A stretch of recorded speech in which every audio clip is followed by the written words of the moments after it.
afia si atua i o mātou loto, e alanga i o mātou loto, i le talitonu ma le whaatuatua e pa ia oe sili ese oe la ei oe i le vi inga ma pale oe i le vi inga. Mātou te talo whaaftai le nei vaenga le aso o mātou mosa e tai te imaili so i fua mo le mātou wola i ngā luenga, a onga le whanau ma so o se vaenga ese au mātou iai, lunga o ala sa e tausima e leo ina lau whanau, mātou wala au, sa uni le i e lau whanau e tufa ma whasoa, le winga o lau fina ngalo pa ia fisoa ni mai, ngalo upu le ina ia to fasi le tau wha le nganga. Ma ai o mātou mata e ola ai le i o mātou nganga. File mu ia te oe masao loto ia te oe wha. Ngalo mai lau au auna, tangata ngasana lava lau au auna o Yesu. Amene, amene.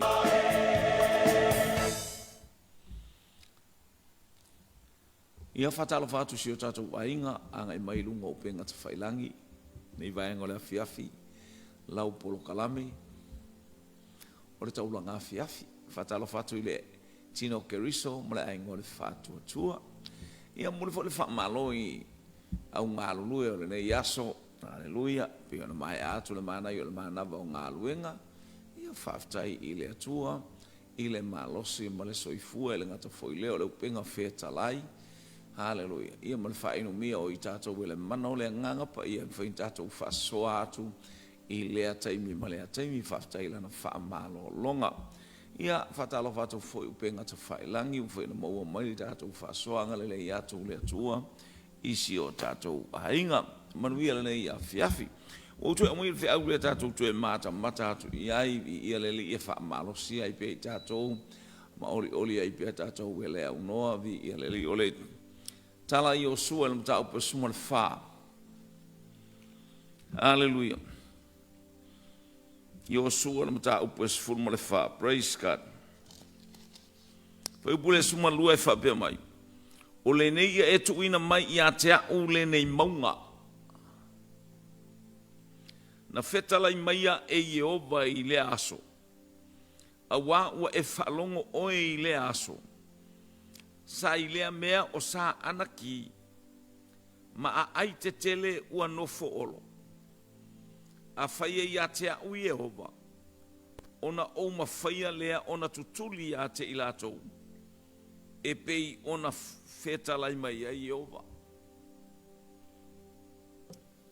Ia le li, o le whiau lea to e moli ma tātou whaamalo sei pea, e au mai ai se langona ma se manatu tu mai i a te au le maunga le nā. Wa tātou whaafsanga i ma maunga i lea tafa ma leitu. Hallelujah. O mea uma i a te i tātou o lea tātou te whaalongolongo i ai. I lea noa i o maunga ma puea e i lea taimi i leitu aso ma leitu la o a mea uma. O lea tātou te waa ai i aiso se me ua whaamapu ea e pe o maunga a. E maali e le tala ua o le taimi e. Na tofi le nu. O leo i o suan tofia le nu. A le vaenga ele mua le na waa ai i ai. Hallelujah. Praise God po le tilo le. Ai male no le tofinga a ai praise God. A wai se fulu lua i tu ainga. Hallelujah. A mai pise si au mai mole a foi. Mole ainga o le atua. E folinga is fulu tolu i ia le li. E se le mana i o le atua i lau o nanga ma le tatou o nanga i ei fita. E ei whainga ta. E vanu e a e maunga vanu o te katole atua tu mai a te a ule maunga lana e le se fia e se maunga a o la ia no nofo le maunga le tala no iai o le whanua tonu a le no nofo le whanau hallelujah a anaki o le whanua e taua o kiriata a pa a rapa o a rapa o le li i le ole Hallelujah. O le tangata le sa ai ma whanofo ina ale whanau lea anaki. Whanua o le tau malo lea. O le whanua lea lena whaatau e apera amo e tanu i Sara. Whanua tonu a lea. Patau le o whaisina lewa. Haleluia. Wa ofo ile nui ai kupito wa tafili sa uno ai tangata. Ele ono foi se tangata o le whanau ea. Lea sa la le ua whai umatu i. Lale ua whai umatu i ai kupito e tuso le awhionga le tua e no nofo lau whanau le no ese.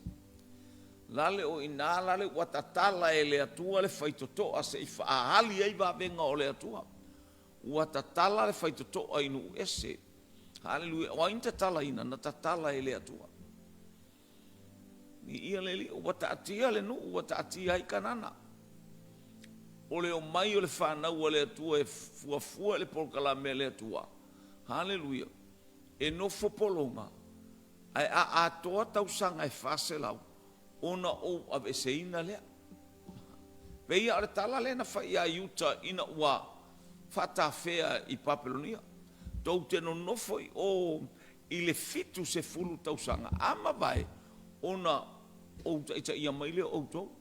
Ai whamai Isaia. Ia outou loa manatu o manatua ia te outou te manatu ile manuia ai lo le malai. Te ilo alo watua ile manatu ia te oe masisila ia te oe se mea whaaluma ina i oe. Awa whaaluma ina oe ona o lou whaatamala. O lou le whaalongo malata le whaalongo i le upua le atua. E pe ia o le atali i manon tamā manon tina.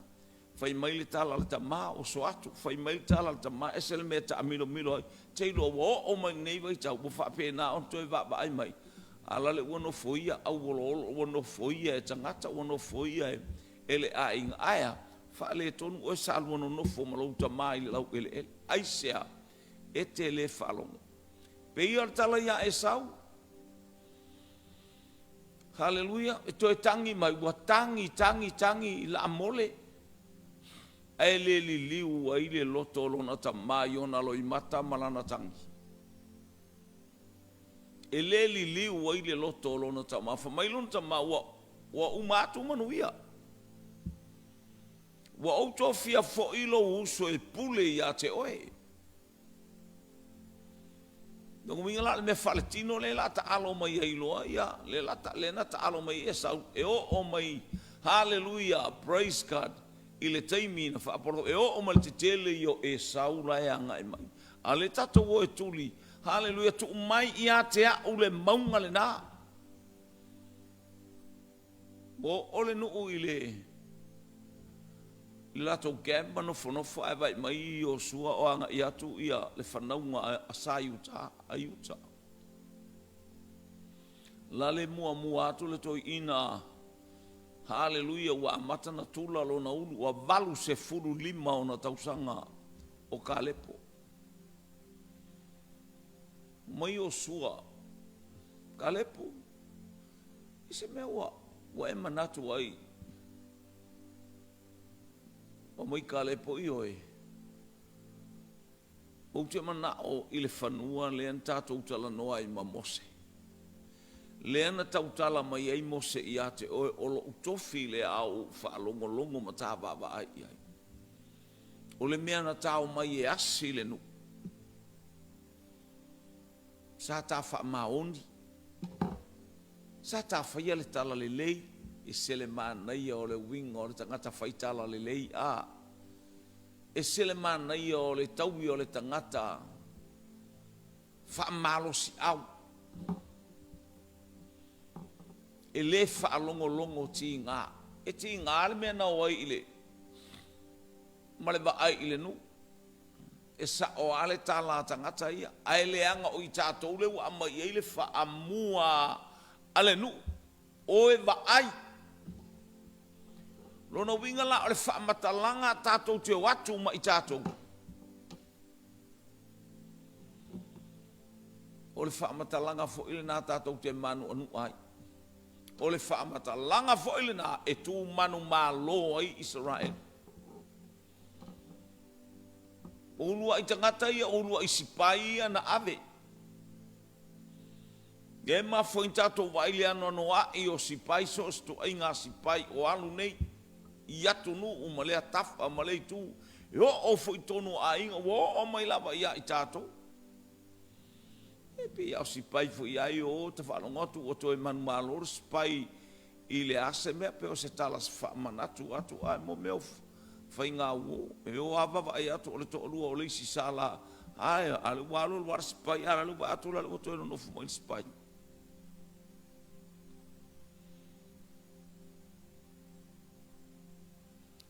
e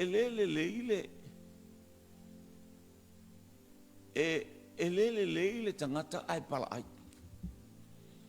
e lele tangata ai e iso na tofi fa apitoa ai ali mai se mea ia te ia o le matua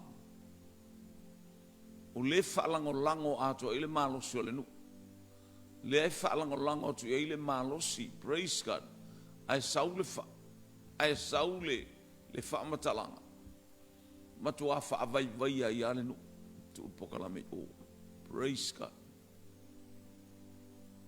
di ia le atua ele leile atua i taimi umalava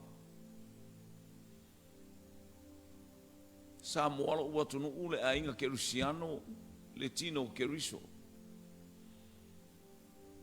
papenale au onanga tangata o Kalepo e ua mai lunga ia Iosua ma ua tula'i fo Iosua e le mafaina alo Iosua le anga o iora taita i o nuu e le mafaina ia faia se mea se le anga o la ua ia e to lua ua whaatupu e le atua ua whaatupu ina i e le atua se malosi haleluia mo le nu e mai le atua le malosi a o tangata nei ua lu ia i loto le nu tupu langa fai ai mala sava vali ai ma le toa wala sava vali ai ma le ato toa wala sava vali ai ma le loto tele ina ia awana ia i se tangata e molo aua le fa moe moe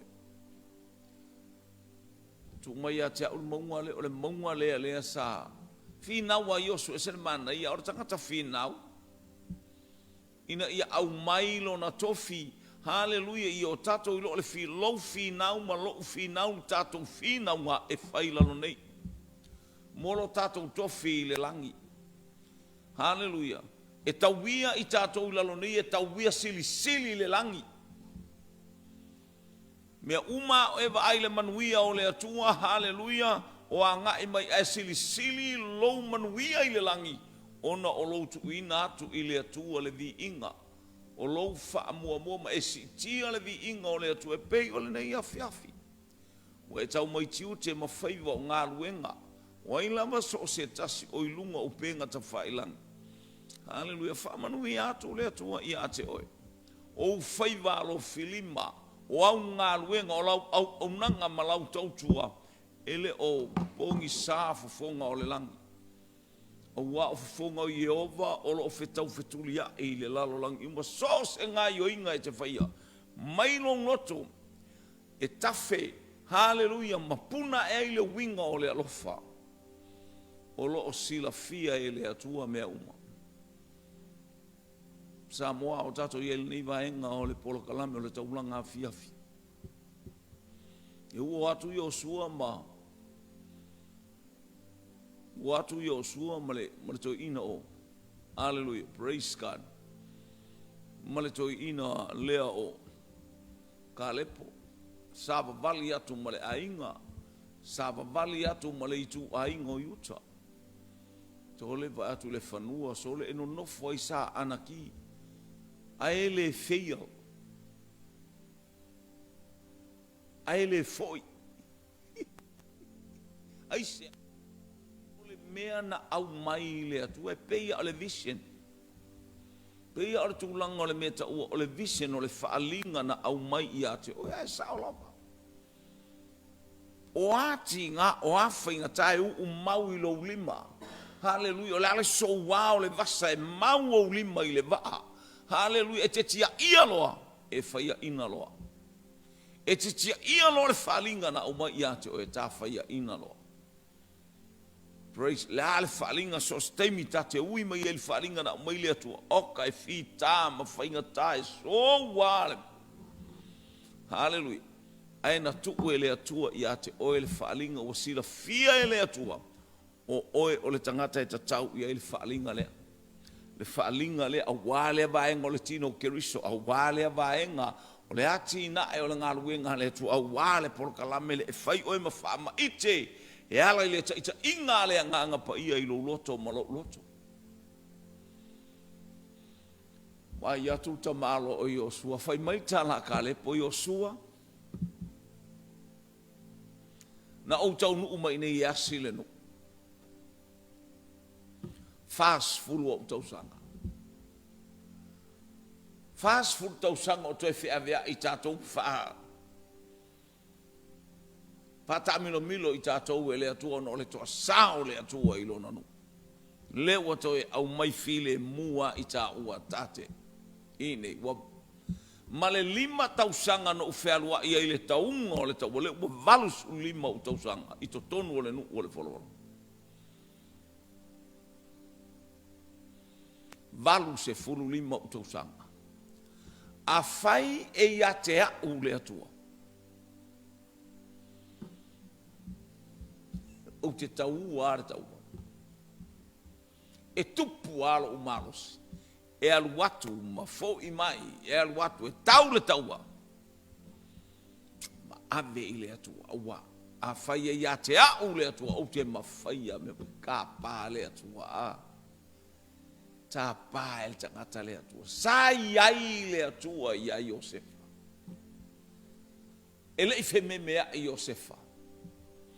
E uina ui maiti ngā ma whainga tāo le a. Le ala o lo ui ai e ngā o a e soata. Maila utuspa ia sa iai le atua ia Yosef. God is good all the time. Ia le ali. O le taui lea, o le tofi lea. Tu mai ia te au le maumana. Na turi ese. Hallelujah. Ele ainga o sayu ta. Mai ka lepo o ai tangata na te amatar taua na te taua ra taua. Te batu ia te ia se taui lelei. Mof, o tu lai mai o tineru. O tineru le uso. Le atali o le uso ka lepo. Wana taua le taua. Hallelujah. Olea manao i mea silisili. Tu mai ia te au le maunga nalo wa inga. E ano anoa i maunga. O ai tu inga a enga. O atu inga mea maunga lulunga o lo whawhia ngaima i tātou. Hallelujah. Pena fatu ele i popole le tangata o le atu. A whaina ia te au le atu ai whapenana o manumano. Mai tā vita na ufasia le urosa. Na ufasia le leona. A o le atua na lave ha i mai ia te au.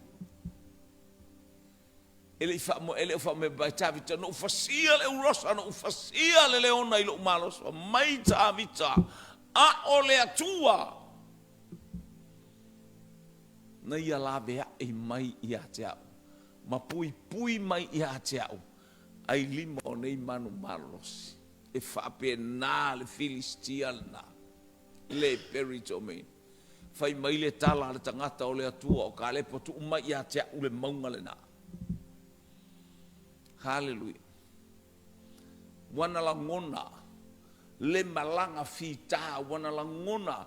Le fata pe peino i la tau tamilo sanga i le fas ulu tau sanga lena toi fo i ai. E ta tau wana oti. E tele o taua maleano ano ai. Hallelujah o vasanga o mea umasa anga i mai ei le fili. Aya. Fai maila na tala a faina ia te au le atua na walu mo fo i mai. E faa pe nao na o manu malo i le nuulea. Ese le manaia o lou talitonu ma lou fatu atu o lou manu malo lae sila fia ele atu o lou si sila mai fofonga o le atua i lo walu i luma i lo fo i tua o fea mea o lo e whanga solo ai i loa ma le mautino o iai e ova le atua whaatasima o e ala le taita inga o lona nganga paia o lo tatou whaalongoina le mata ngō fia o le nganga paia e uin tatou iai te mwhita tele tangata vevesi tele tangata whaavevesi o mai lava i to tonu o ekalesia e whapena aia tu mai a te aula maungana ai a te haule atu o te mawhaina o fō a mali ai a te haule atu o te manu malo leanga o le atua lea o te tau tele o tau iso o manosi tele o tau iso o poto tele o tau iso o iloa tele o tau iso o angavaa tele o tau iso o malama ma se ata mai wa ia te aia o te whaalango i le atu e whapena ar tatou savalinga u soe nei vaenga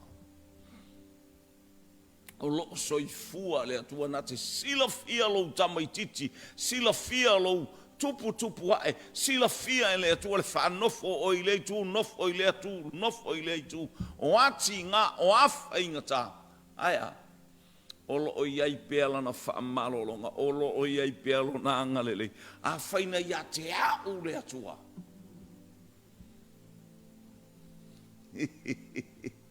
ma o manu whapena ona o manu malo ina le taua ni ia le li o le nuulea e ta o heperona o le a ai le ta o heperona pia na ufatu tele o taimi o le a ai le whaalua ona whaau ua i tāwita e whai matupu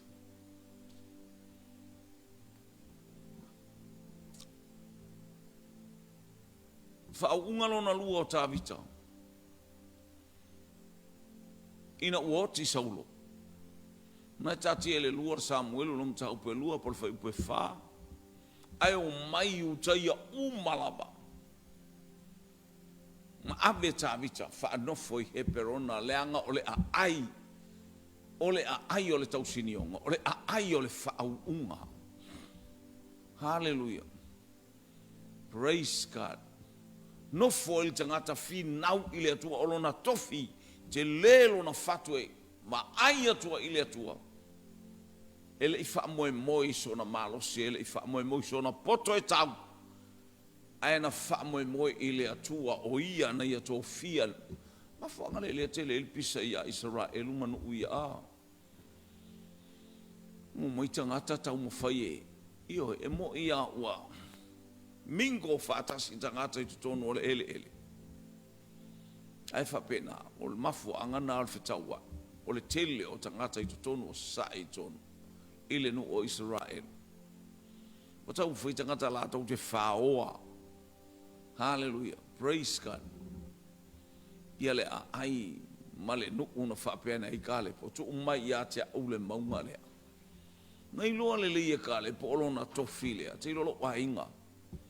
Sil matautia mai se o onga ia te oe o le alu i ti ngā mawhainga ta au ta atia mai le langi ma le ola e whaavavau wana i loa ma mauti noa le langi ma le ola e whaavavau o lona tofilea na to e sau ato tu mai ia te au le maunga lea ai sea wana i loa o le mele nofo i lona ainga wana i loa o le tofilea o Utah hallelujah ai Utah le ai ai le Utah le leana fai mai tu se fa masino i le ulwa i tu sia ale fa masino wo mai le nu fetu po ai mo fai mai le tua mua Utah mua Utah le len fa malia le loto hallelujah o Josefa matangia wewe ya Josefa tu mai le tamai alu hallelujah lang ole ola lo mata ta ma o le ta mai titi le ale o atu o oti tu o tia fai mau polonga o le loto le momia le loto e te le na te le malama i le tu inga nula no foi le tu inga polonga aya o fo atu lo tangata oti po amia umai o ia te ia ai fasa o loto le tama ai sa o lona alofa i lona tamā. Haleluia. Leanga o ia sa fai mamoni o le tama lea. Tama atu mai mautau te o ma le tama ama i au i lo ulima. A fai e le to o mai peni a mina lo utama o lo uola. O lo uola. O lo uola. E tau i ai mea uma ia i au luma. Ia le ali. Praise God. Le yuta le len whapeane ai. Hallelujah. Le tala al fafine. Yuta len whapeane ai. Fafine. Praise God. Hallelujah. Mi vi nei lo loto. No wa maua le tama o yuta le tama lona wha le tama le whapeane. Wa vi nei lo loto i le ali. I whako a vi i hale. Le tama o vi inga. Tama i vi i ai le atua. Whalongo i lana tala, e loa i lona malosi, e loa i ana tala i whai, o le tangata o le vi inga, la le tala no atu, tu umai i a tea u le maungana. Ai sea, e leto i lalo lona atua, i lana upu a whaina tau e lo atua, haleluia, na usau ta i tai a u e le atua. I le alu ma le fo i mai, tu umai i a tea u le maungana. O ati ngā o awha inga ta o le tangata whinau, o le tangata tau wivi, o le tangata tau sinio, o le tangata tau mawhai. Ma le whātua tua o iei le manu malo, o le manu malo le atua i mea umalava e manu malo i e leo se manu malo se tangata. E leo le manu malo le tino. Praise God. Tuma ia tea ule maunga lea. Mungale o yuta lea e tu maile no ule o yuta lea tu wa Yerusalem pa falongo tangata ile falongo fale nganga ilona tofi na au mai lea na le mafai e tavita na te ua le ulu le Filistia i se isi tu o Israelu ai se abuna te la ngona hallelujah le i uleo praise God. Na te iloa li uleo le tangata malosi, o le tangata whātua i le atua, o le tangata e tai e le nganga pa ia. Te ule ulo le Filistia, hallelujah, i Yerusalema. Ele iloa lea me o Yerusalema i le ataimi. Ele iloa Yerusalema, li pauan me le iloa e tāmita pe ataula i ele na ai whaalongo ia o aonga, o le mele na ave Yesu. Na ave e Abraham o lona atali i o Isaako. O si e taulanga o Moria. Mea tonu a lea. I ia le li. E uanu ma ta avita le ulu. Tanu ai i le whanua, i le meta ua o Salema. Hallelujah. Lale wa tupu o sawaso, wanu waso, lale wa nonofo i lunga sa ia puse. Wa u le pule malosi a sa ia puse. Hallelujah, le taitai o sa ia puse le tangata ingo ia aruna. E ona le whanua. Praise God. Ai tau tutua e lau wa aimatu. O le mea na whaatonu e le atua e te uai. Le ulu o le Filistia. O Yerusalema. Ele i te uai Petele ema. Ele i te uai Kipea. Ele i te uai Rama. Ele i te ua lava i seisi tu ai ngā elele. Hallelujah. Praise God. Na te ue le tangata o tāwita. E ui fo ina iei he perona e whaima taula inga le wa aia tāwita o le mena no nofo ai le au petiriaka. Ma te lai te ue le au petiriaka. Ai mā nei ale ta ita inga e le anganga pa ia ma e whaalongo por alme le whaime le anganga pa ia. Lale walu atu. Lale o savali atu ma uu atu le ulu o le Filistia. O le ata o le ti Apollo. Lale ua teu le ata le ulu o le ti Apollo. I le mea ta ua o le ulu po, o le maunga o le ulu po. Lale tātia i nai soli ai. I vai o tāwita le ulu o koriata i teimi uma. Ni ia le ali. Praise God. Tu umai ia te au le maunga le nā. A ingo le atua, te mea whitae a ngai mai. Tatou iai le whataunu uinga o mea uma. E le to iei se mea le lei, e le tatou te lo sāpavali ni mea le le, o tatou sāpavali le whataunu. Lo uina o mea uma, o toi vaenga i o le tupua. o toi vaenga ia, o le ato tupua na iloa, praise God, e tani elu, ana iloa e Nebukadnesa ai whaamatanga e tani elu. Hallelujah. O taimi muli muli ia o le lalolangi wa tato iai. Wa fesoua ina maua, le iloa po fea le mea e. Whapena ao oe le tangata o le tua, e le iloa e tangata o le lalolangi, e whetama le a i ma whai upu leanga, ma whai tala leanga, o tala e masofa sofa ai a inga, o tala e whaleanga i malo, e whaleanga i mea umai peo tato wa isi taua ma taua o lo anga ai. A o oe le tangata whatuatua, a o oe le tangata, hallelujah, wo o le teimi walulu wina mea umai peo o le tala, hallelujah, praise God. Pe o le tala ioelu na ta upe lua fa upe fitu walulu wina mea uma, hallelujah. Le tala fo ia le tusi, hallelujah, e peru ilon ta upe, hallelujah, es fulma le tasi suma lua, hallelujah, fa upe lua suma le ono, ma le lua suma le fitu. Lulu wina e le atua mea uma lava, walulu e le atua le lalolangi. Tu ua na ole mea e le mawhai o na lulu wina, ole a.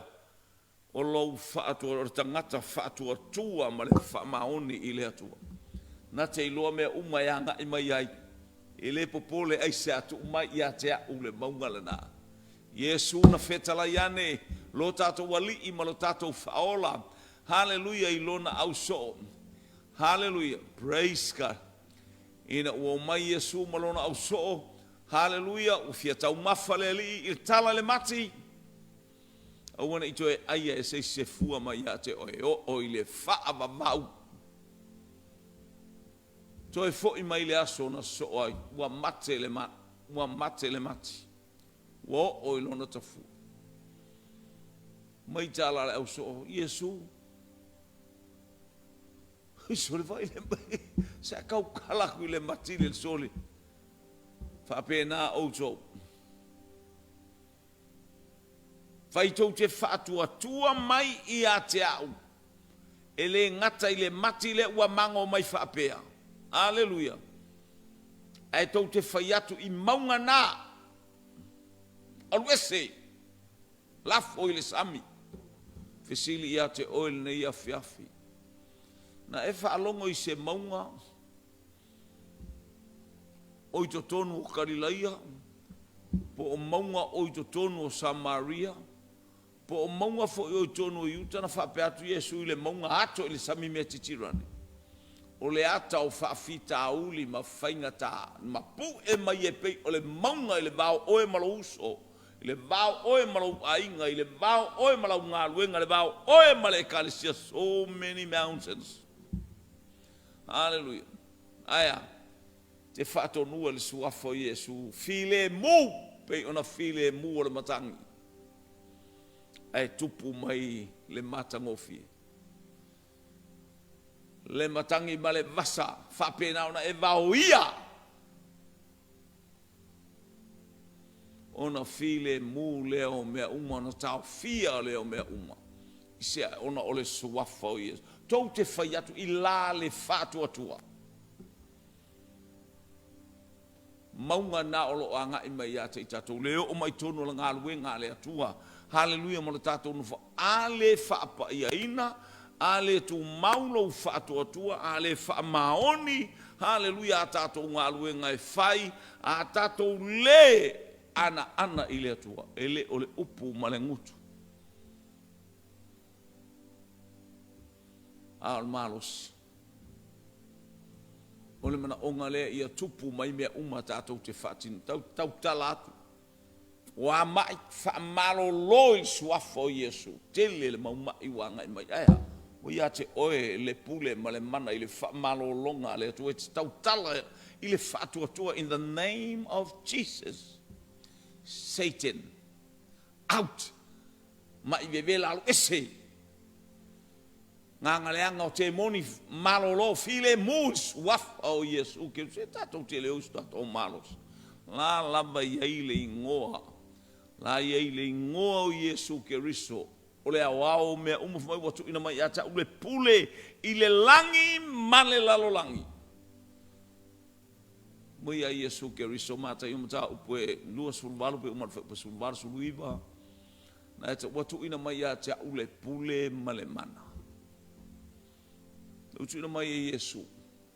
Receive. Mawe o tau le mana pe afio ifo le nganga pa ia. You receive the power and authority.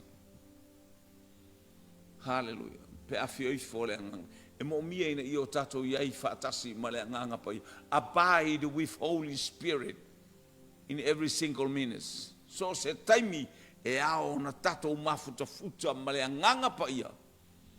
Ina ia tupu le malosi le fai mai ia te maloa ka le po tu mai ia te ule monga o a monga fa fe ngai ma oi tonu le fale tonu lo ainga o tua oi haleluya i tonu fo i le nu haleluya ai hale e kalesia e te fai atu i le na monga alu e seri sua tu mai ia te ule monga na ai se alanga oi o tangata file mu mai le atua o e tangata wata pena a faina ia te ule atua i lo usau malo walu atu fa pena ona o manu malo i mea umala la ingol fato tu le neiva engole il neiva enga haleluya ole au unanga ye ile anga le ole atua ye ile pa ile atua so e tato ule no no ai haleluya o fita ma fainga ta le ano no ai o mea fita ia i mai tato aya ese le file muo le alu ile atua. Ese le file muo lo tilo ile atua. Fe masia i solo le tangata fa maualunga ma le tangata po le ata na ole o maunga o le ata o tangata fa maualunga e te fai atu le maunga na tuma ia te au. Aise e te fato nua i suafa o Yesu Keriso. Angale le maile atua le isi si manu malo. Paulo tato manu malo fa mai Yesu Keriso. E maua outou i puapua ngā ma whainga tā, ia outou loto te tele. Ua o manu malo. O lo manu malo. Ua outou manu malo ai. Whamunuia le atua i le nei a fiafi ma. Na vātu le atua i ana whamuni anga le aingo le whātua tua. Tātou manu malo pe i mea umano lo tātou wali o Yesu Keriso. Sa mā whamunuia no ainga i lunga upenga te whailang. Mātou te le ma whaia sa mea. A ole au ai o lau fio fatasi ma lau whanau ala le taita inga lo wanganga pa ia. Mātou te wha mawala lalo mo mātou whatau no ina mea uma i le whatua tua mātou te manu malo o le suafa o Yesu Keriso. Le suafa o whatawhile le lalo langi. Hallelujah o e le whaitaua mai i ia Keriso. Aya o le suafa o ia i le manu malo. Fo ia te oile vi inga le wha manu ma le wha netanga ona o Yesu. Amene ma amene ma amene. Lawa wauna e tautua ia te oe ma le anganga wha maua lalo ona o Yesu. Amene ma amene ma amene.